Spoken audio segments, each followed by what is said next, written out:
கிடைப்பதற்கும் புத்திரபகம் இருந்தால் எதிராளியை நம்ப வேண்டியதில்லை, பகையாளிகளை நம்ப வேண்டியதில்லை. ஆனால் இப்படி வாழ்க்கை எதிராளிகளையும் பகையாளிகளையும் பங்காளிகள் நம்பிடுவதில் வாழ்க்கை இருக்கிறது.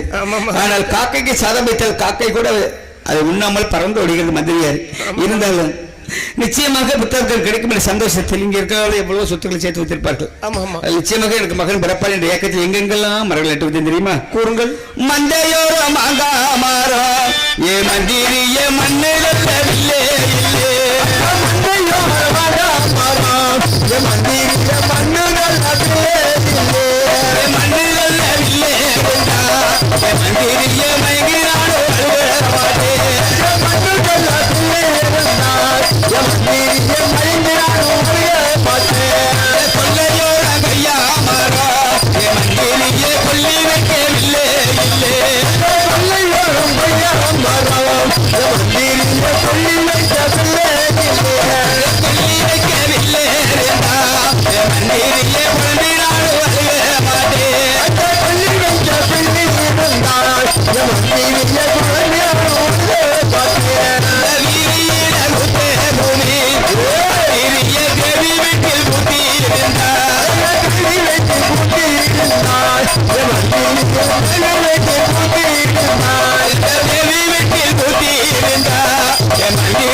நன்றி. இதோட சொன்னீங்க